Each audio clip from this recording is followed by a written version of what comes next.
About 2 months ago, I made a video called The Eternal Problem with Overwatch. In that video, I talked about balance, skill flaws and ceilings, visual clutter, and what makes Overwatch Overwatch. In this video, I plan to expand upon those ideas, but more so in the ranked setting, going over why people aren't enjoying ranked, why the competitive integrity of Overwatch just seems to have dissipated, the issues with the team-based game, and the casual versus competitive divides. I actually want to begin by putting this specific lens over the entire video, in that Overwatch, at its core, is a casual, team-based game, and I'll quickly explain why that can be an issue. First of all, I need to establish that A, Overwatch is a casual game, and B, it's a team-based game. I don't think there should be any issues with B, considering Overwatch isn't Super Smash Bros, or Mortal Kombat, or Street Fighter, or really any other duelist simulator. I think the main issue is establishing A. SVB made a video a while ago about accepting the fact that Overwatch, at its core, is a casual game, and that he had a lot more fun when he started to accept that fact. It is a simple one-sentence thought.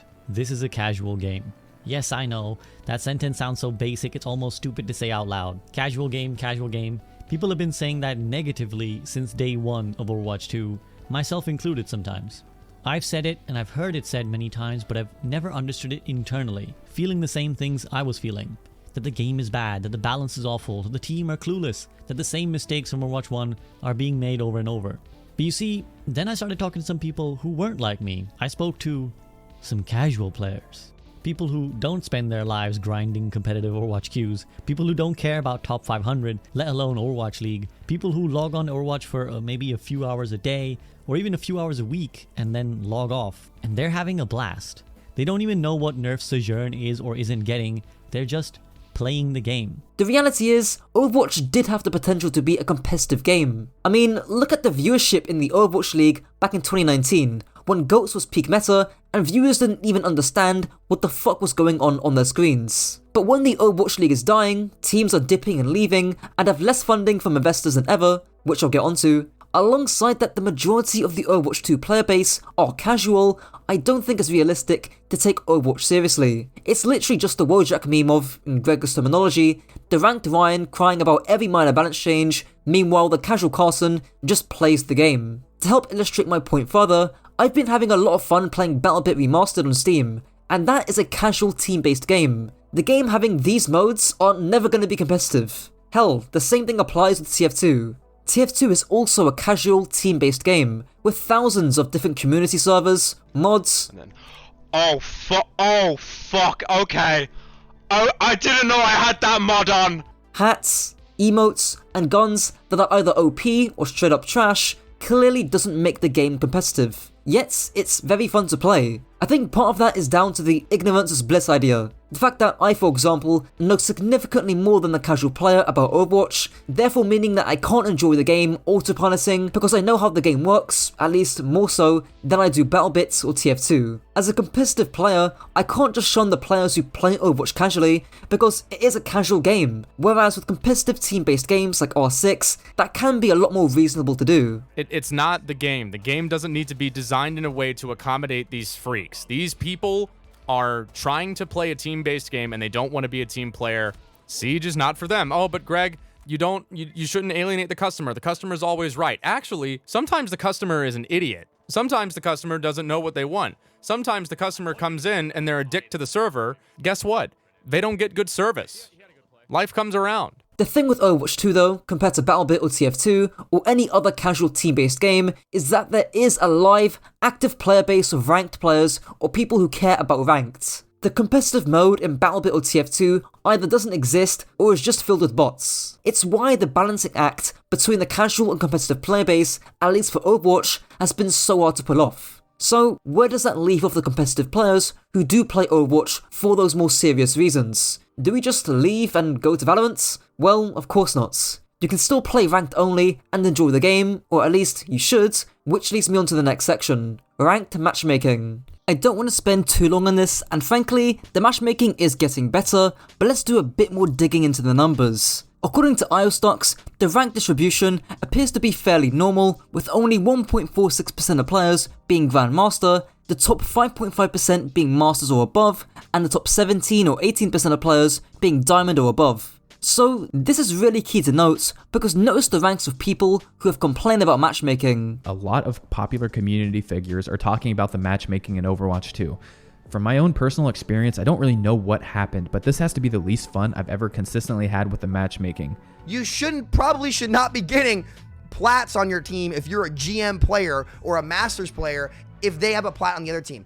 Especially when there's one less player in the game, the matchmaker should be easier, and yet somehow it took 3 steps back.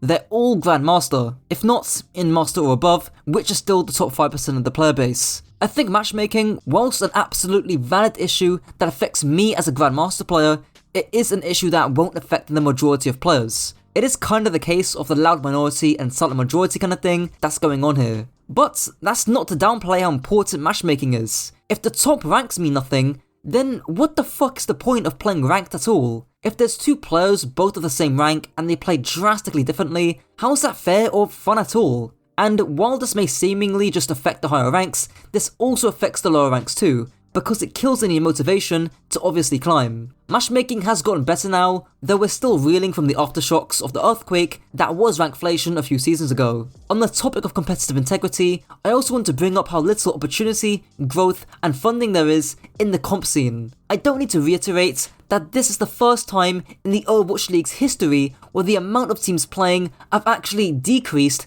thanks to the Chengdu Hunters. Not to mention, the Glads are pulling out until they find a buyer, and we all know the lack of funding that teams like the Eternal and Valiant have themselves. We used to be in a situation where the only part of the Overwatch esports scene that lacked funding was anything but Tier 1. Tier 1 was actually quite well funded back in 2018, likely because Bobby Kotick gassed up the investors to pour more money into the league, which only now are we feeling the effects of. The league is kinda like bad sex, where the only thing each party wants to do is pull out.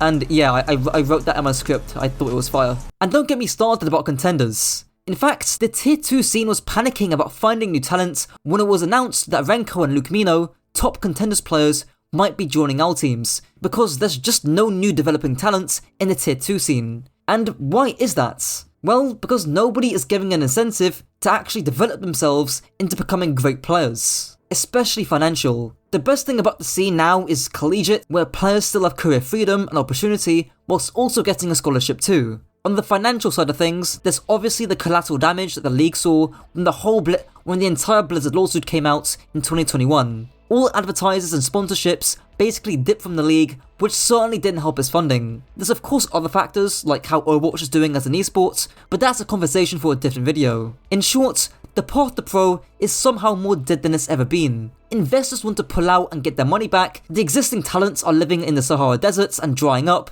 and the new talent doesn't exist because nobody wants to foster it. Even if you want to get into the comp scene, look at the Overwatch menu, and look at how many different competitive options there are. One singular mode. No tournament system, no live competitive events, no permanent team mode, no nothing. Even fucking Fortnite has this shit, man, I mean, come on. In comparison, look at the casual stuff being added.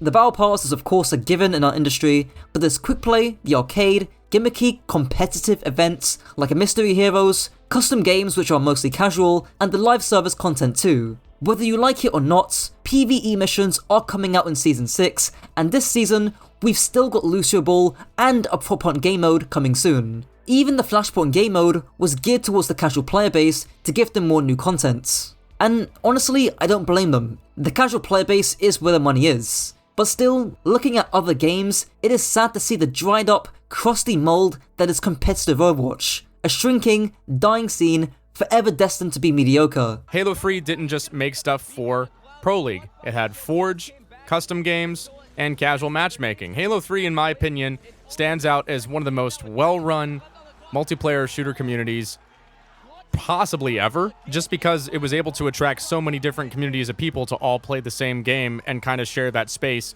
You know, maybe not with each other, but at least in close proximity without arguing about shit all the time.